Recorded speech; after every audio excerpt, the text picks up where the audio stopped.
My name's Susan Kersley, and I've been part of the Citizen Curators scheme for the last 6 months, based in the Porthcurno Telegraph Museum in Porthcurno.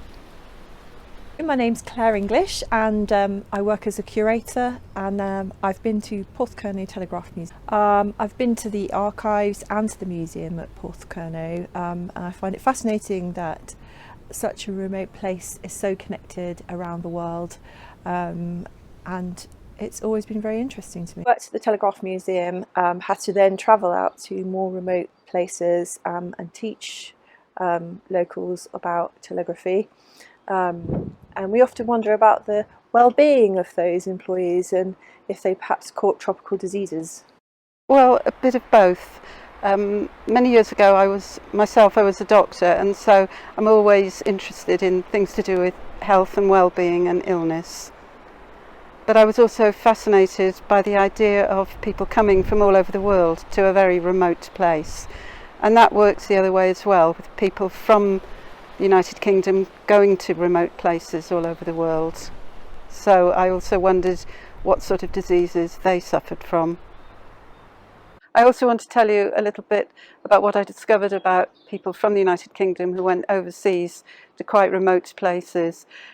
I wanted to find out what sort of preparation did they have as far as being ready in case of medical emergencies, and also what actual diseases some of them suffered. It's quite interesting. Generally, I came to the conclusion that most of the people coming to Porthcurno were healthy young men who tended to suffer mainly from sports injuries, mainly after having drunk a bit too much. However, there was an interesting study I found where several people based at Porthcurno suffered from glandular fever, which was interesting. And I also found out something about a disease they called glass finger or glass arm, which I'll talk about later. The Telegraph Museum has a huge collection of archives that are currently being digitalised. Since the indexing is as yet incomplete, my keyword searches fail to find very much in the way of information about illnesses of students and staff while in Porthcurno or while they were overseas. However, I found a copy of the booklet that students were given with advice about what to do in relation to illness when they were overseas. Looking around the museum, but unfortunately I didn't find a lot of information about medical history or illnesses that people suffered while they were studying or working at Porthcurno. There was plenty of material in the Zodiac journals, but as there was no overall index, it was difficult to find specific information about illness, health and well-being.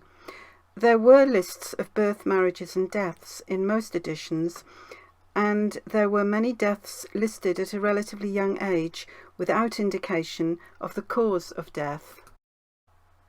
I spent several hours turning over the pages of the Journal of Cable and Wireless, Zodiac, for their workers all over the world, and managed to find several interesting stories which had some slight connection with health and well-being.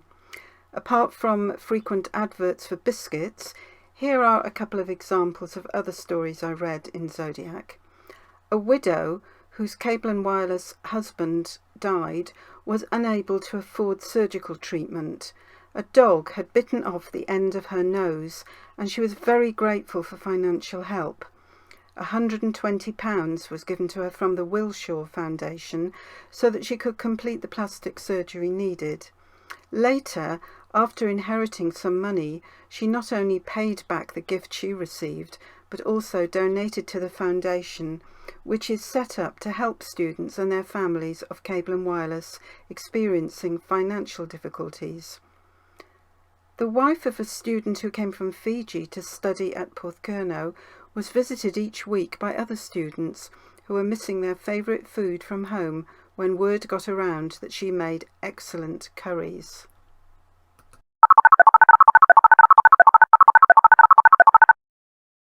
As a regular user of Facebook, I searched for groups connected to Cable and Wireless and/or PK, and I found a group called PK Remembered and sent a message to members asking about their medical experiences or experiences of friends while they were in Porthcurno or overseas.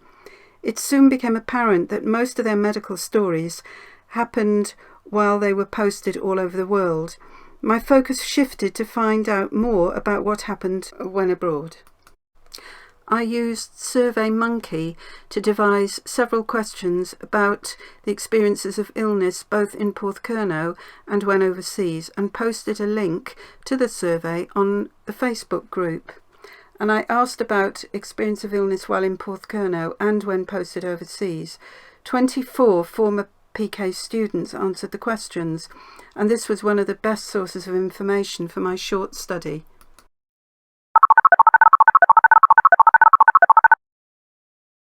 This short study showed that people who came to study or work in Porthcurno when it was a busy college were mainly healthy young men who suffered very little in the way of illness. Generally, if they were ill, they were treated by one of the resident nurses who were situated in Zodiac House, and, if needed, by a local GP. One person said, "I didn't know there was any health risk in Porthcurno," and I found no evidence from my small survey of any students presenting with tropical diseases while in Porthcurno. Many remembered a college nurse to whom they reported when they were ill. If needed, they stayed in bed in isolation in Zodiac House and were visited by a local GP, either from St Just or Penzance. Although various names of residential nurses were mentioned, I was unable to find any more details of these important members of staff in the archives or elsewhere. Infectious mononucleosis is another name for glandular fever, and it was relatively common in the college community. 4 people in my small survey experienced glandular fever while in Porthcurno. A GP from St Just published in the medical press about the incidence of this disease in a small college community in Porthcurno. Someone said illness during the basic course was primarily due to excess of mess food and bar drinks. However, colds and flu were mentioned frequently, and chickenpox was suffered by several. Stress was mentioned vaguely. No one admitted that they suffered from stress. Some said they knew a student who left the course with no explanation, and with hindsight they wondered if this had been because of mental health problems. I found an interesting article about telegraphists' cramp. This happened more before the Second World War, when telegraphists had to transmit all messages using Morse code, thus putting extra strain on their wrists and fingers. There was a suggestion in a paper written in 1927 that those that suffered more were of a nervous disposition. During and after the war, Morse code for messaging was replaced by a typewriter keyboard, and thus less effect on the wrists and fingers. No one mentioned having had this, and it was thought that it was not a common condition after QWERTY keyboards that enabled all fingers to take the strain. I wondered if students from Africa and the Caribbean experience racism while studying in Porthcurno. Another citizen curator who grew up in Penzance in the 1970s was aware of locals referring to Black Tuesday on days when the bus brought students from Porthcurno to do their shopping. The volunteers, however, who still work at the museum, assured me that there was definitely no racism within the college. A past student from the Caribbean related terrifying experiences on the train coming home from Plymouth after watching a football match there. Drunk white men attacked the black students who were returning to Porthcurno.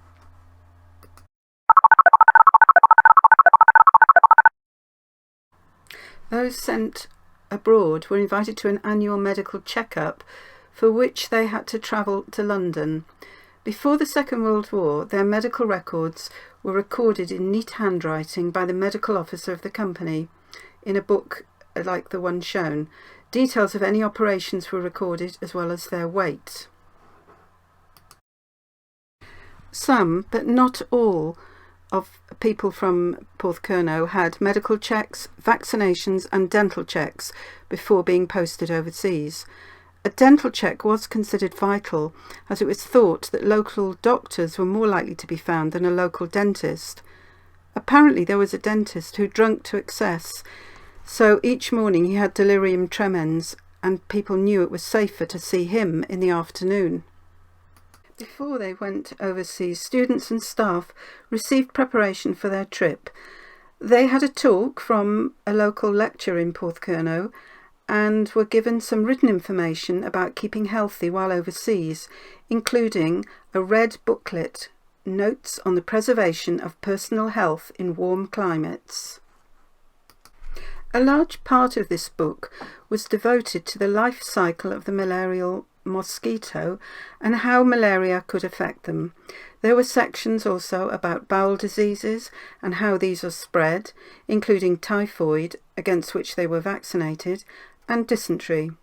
They were warned about the effects of heat and how to adapt to tropical climates, and advised about adequate water and salt intake. If prickly heat was a problem, they were told to use calamine lotion to soothe the skin. The book continued by mentioning mental strain as being as important as physical health, with the idea that it takes a certain type of personality to cope with the change in lifestyle and environment when working overseas in tropical countries. The booklet advises that marriage is a factor in bringing greater stability to mental health, yet cable and wireless employees were advised against marriage before 27 years of age. Single men had free accommodation and food. A married man had to find and pay for himself and his wife. Alcohol was mentioned as not essential and should be restricted to the evening and then drunk diluted in order to prevent long-term health effects. The booklet also suggested ways to improve personal hygiene and included the importance of a dental checkup before going overseas. Several pages of this booklet were filled with photos of the right and wrong way to use a mosquito net over the bed. There were also pictures of mosquitoes in their various stages of development and other insects, bugs, lice and ticks that might cause problems that people might be subjected to. Under the heading Disease Caused by Direct Contact, the booklet included tuberculosis, leprosy, venereal disease and yaws. No one volunteered suffering any of these or knowing a colleague who had any of them. They were also advised to be vaccinated against smallpox, yellow fever, cholera, plague, typhus fever, typhoid fever, diphtheria, polio, tetanus and rabies, depending which country they went to, and to take anti-malarial medication.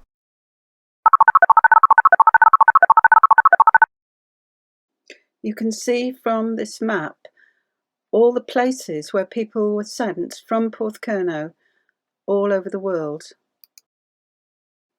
The most common disease that people caught when they were overseas was malaria, and most of them were advised to take anti-malarial tablets to prevent this. Some reported having suffered from typhoid fever, but again that was something that they were offered immunisation against. In relation to venereal disease, they were warned against associating with loose women for fear of contracting VD. No one admitted that they had contracted this, but they thought that anyone who did would have been quietly moved to a different place or taken home. If they did, they were advised to consult the company's medical officer. If they suspected infection, they would be then kept under strict observation until they could be certified and free from trouble. From my small survey, I found no evidence of anyone suffering from mental health problems. Yet the nature of the work and the locations both in Porthcurno and in remote cable stations demanded people who were able to cope with an extreme lifestyle in faraway places. Stress did not seem to have been recognised at that time. Those that weren't able to cope were moved on swiftly, but it was never directly referred to by the other students.